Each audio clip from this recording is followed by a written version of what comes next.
Welcome back. As you can see, it finally runs, it finally moves. I'm recording the intro after I'm done, but don't worry about that.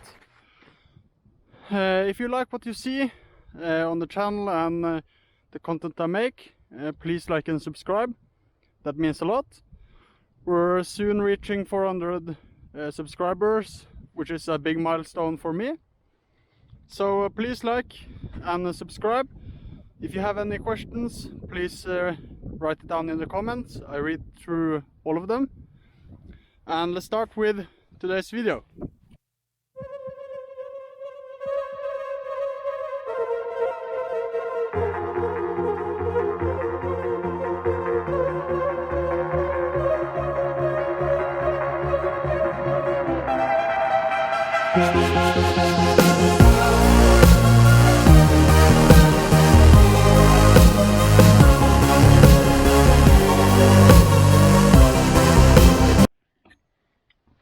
Okay, so I just want to pause for a minute. The carburetors looks amazing inside. They've been in for a long time, so it's both pollen and dirt inside of them. So I'm just gonna clean it out with a cloth and some compressed air. The gaskets to the bowl, carburetor bowl, is quite hard. They've been without any lubricant for a long time.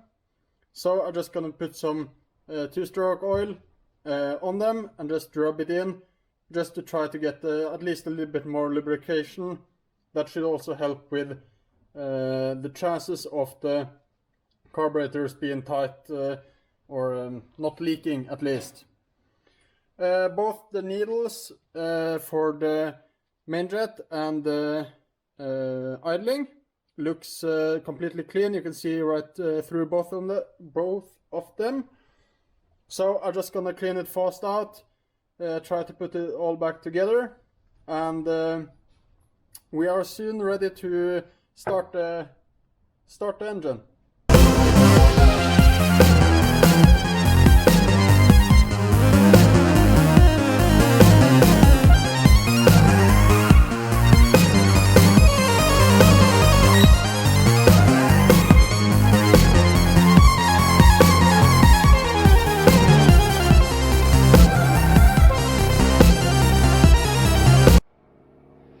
So, the carburetors are on. I'm soon ready to start. Just need to fill it with some antifreeze coolant. I still haven't tightened down the carburetors in case I have to remove them again. It's so tight that it's just not worth it to do right now. The throttle cable is a little bit too short. This was on a MX set. I don't know why it's shorter now, but I have to look into that afterwards. So the next step is adding coolant. I'm also gonna premix around 10 liters, put in the gas, just to be sure that if the oil pump doesn't work, it won't damage the engine. And apparently he just run out of oil in the oil tank. That was why this sled blew up. But just to be sure, I'm just gonna premix some in the gas tank, so it won't happen to me. But I'm not gonna put on the pipe before it runs, but I think in around 15 minutes I'm gonna be ready to start her up. So I'm just gonna fill it and double check everything, and then we'll see you. Okay, we're gonna try to start. It probably needs to suck up some gasoline, but I'm gonna try to help it with some starter fluid.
So it's the next day.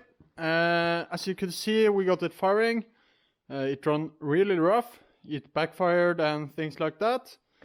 But after a while, I tried to replace the ECU, like the brain, and back and forth. But suddenly it just started running a little bit better. I don't think I have that on video. What I think was the cause of the problem was that the old fuel, which was probably 3 or 4 years old, made it run rough because of most of the gas that you need in the gas has fluctuated, or you know, it removes itself over time, so it run on almost like diesel.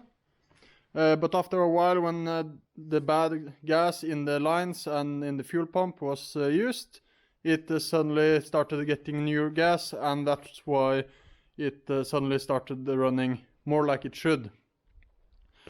But today I just want to go back to a shorter handlebar extension, because the throttle cable isn't long enough. I want to put on a belt because it now runs better.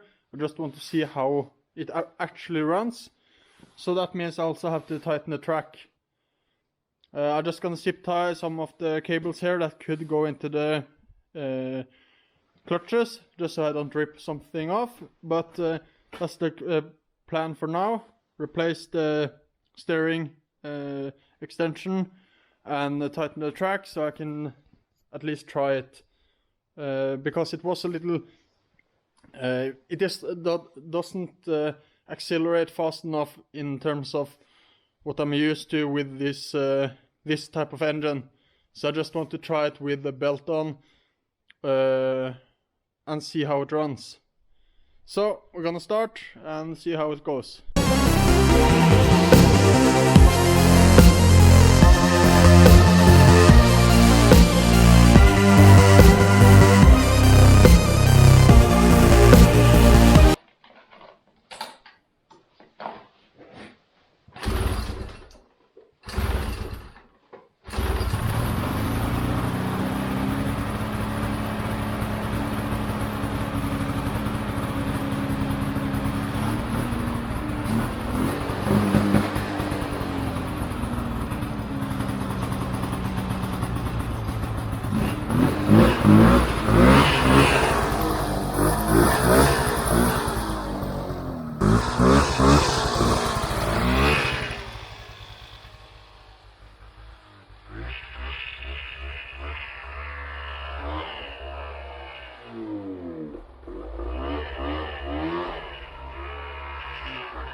So it does run. It is very unresponsible.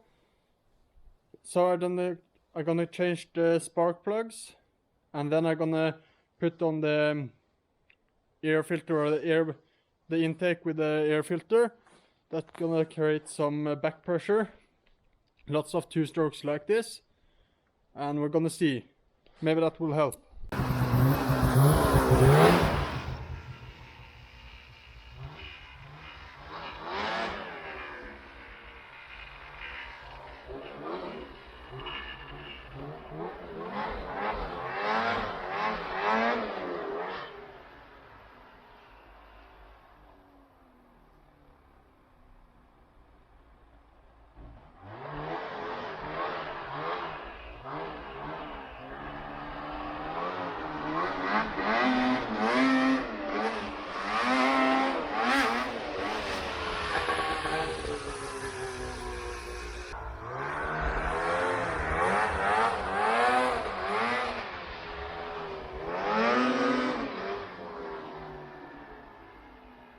Okay, good news.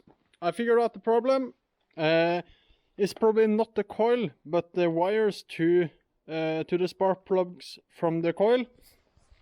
I just saw that one was sitting lower in the lower down on the spark plug, and what I can see here is that in the end here there's a small metal type of clip that clamps down on top of the spark plug.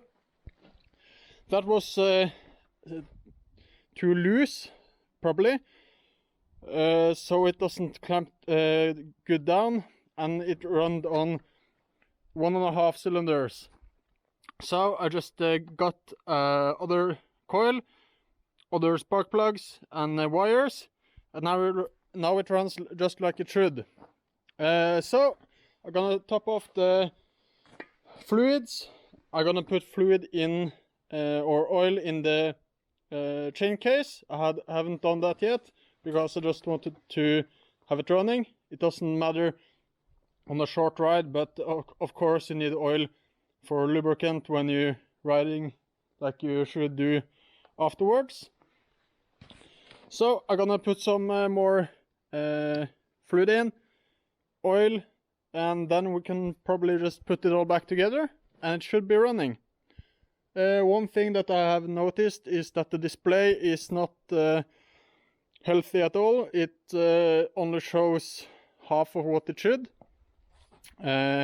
I don't think I can do much with that. It's been underwater probably, so it's probably a short circuit inside of the display, but it does at least show something. I think like the speedometer is right. The RPM is a lot shows too little. It starts at minus 100 RPM, but it looks good. Finally it runs like it should.